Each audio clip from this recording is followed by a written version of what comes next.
Hey folks, this is Vint with Dad's Gaming Addiction, and today we're going to quickly check out Frosthaven. This is a game that's currently on Steam's Early Access program for about $40 or so. I stress Early Access, that means everything that you're about to see is subject to change, and I have to stress this right off the bat.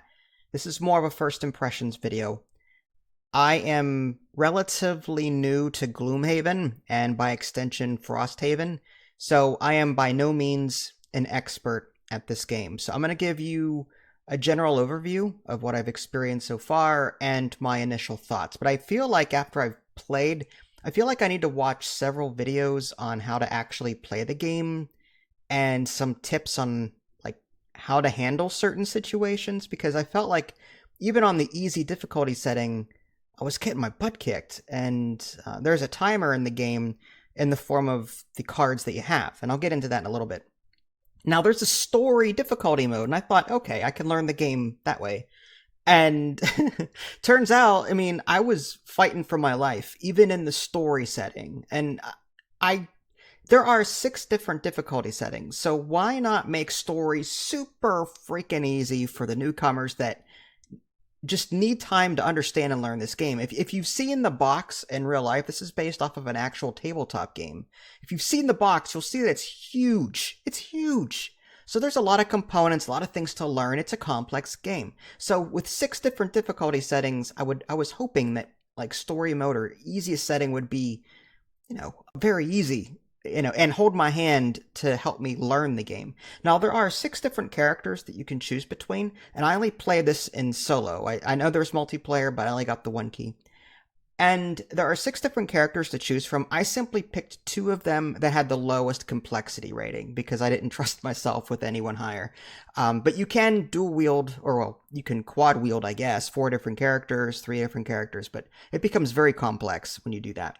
And when you're setting up your character, you can name them, you can choose your starting gear, like you have like 30 gold to spend on starter gear, and you can buy like a shield, or leather armor, or some kind of like circlet, whatever, for your head, and you get different bonuses in different situations whenever you're prompted to use them. So I like that side of it. I felt like I was creating characters for some kind of RPG.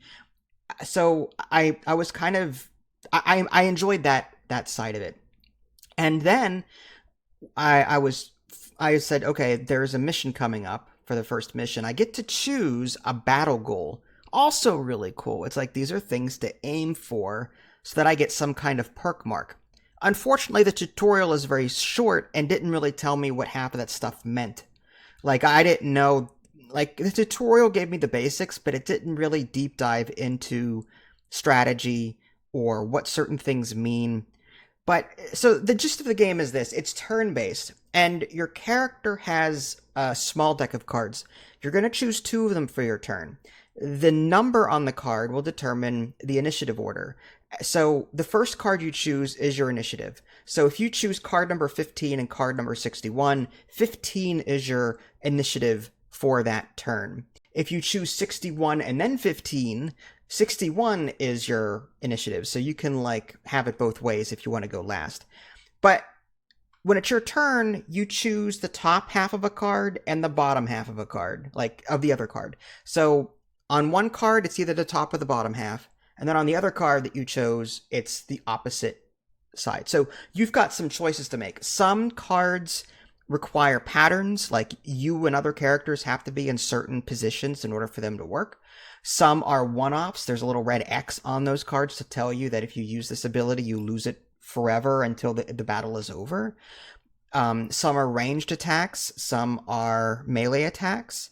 And whenever you do attack, there's a modifier. Like there's modifier cards that are drawn, and you might get a -1 or a +1 modifying the damage. But ultimately, like the deck also acts as your timer, because there are active cards which you have still yet to use, and then you've got discarded cards which you can get back at some point through resting, and then there are lost cards which are like you're never going to get them back now. Unless again, I'm new, so maybe there is a way. But the game ends if you don't have any more cards to like get back.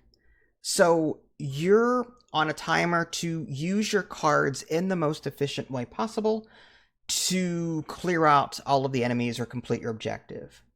And that's the same mechanic as Gloomhaven, and that's one reason why I don't like playing it. I played Gloomhaven for a short while, and I realized I didn't like the constraints of the card system. Like, I felt like this wasn't an RPG. I felt like this was a puzzle. And if I didn't get the puzzle, like, if I didn't puzzle out the most efficient manner to play my cards and to use my abilities, then I wasn't going to get very far. And I didn't. And there are so many different card abilities and so many different ways to handle situations. It's decision paralysis, it really is.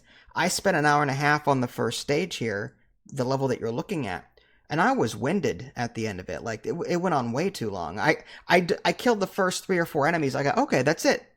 Game over, right? No, there was a whole other section I didn't even see, and there are 6 other enemies I had to kill.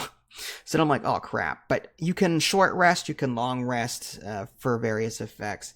So, like, on one hand, like, I'm enjoying the game because, like, I you can level up these characters, you can get new equipment as you play, like, and make them stronger. That part of it I'm enjoying. It's the core mechanic that I have a problem with, and that's just a personal thing. Like, I never got Gloomhaven. It never clicked with me. And by extension, this game is not clicking with me. And as I said at the beginning of the video, I feel like I need to now go back to the internet on YouTube or something and watch professionals play this game so I know what I'm supposed to do and when. Because the tutorial didn't really help that whole side of it at all. So on one half of it, I was frustrated, and on the other half of it, I was kind of having fun. Now, there is an outpost thing going on as well. In between levels, you can go back to this town, I guess. There are different events that you can resolve, and ultimately, you can build up your town, construct new buildings, hire troops for whatever reason. The game didn't tell me why. I can, like, purchase new equipment for my people by spending the materials like wood and iron. Like, there seems to be a whole, like, city building side to this, and that part I'm attracted to as well. So I feel like, I don't know, like, again, I don't want to review this game right now because I need to spend a lot more time with it, but, like, first impressions are mixed for me. The core mechanic is a turnoff, but on the other hand, like, the whole town building and the levels, the character building, that part of it I'm enjoying, but the core mechanic of the card system, it hurts my brain. I feel like you need to spend several hours just getting used to these cards to really see how you can actually chain them together the right way. But so that's Frosthaven for you. If you've played Gloomhaven and you enjoyed that, great. I feel like this game is right up your alley. If you're new to the series, I mean, this one is supposed to be the better one of the two, like, more streamlined, so maybe check this one out. But Gloomhaven may be on a sale, like digital sale, so maybe buy Gloomhaven when it's super cheap to see if you like the core card mechanic. And if you can stomach that, then maybe look into Frosthaven. This is Vince. Thanks for watching. I'll catch y'all next time. Take care.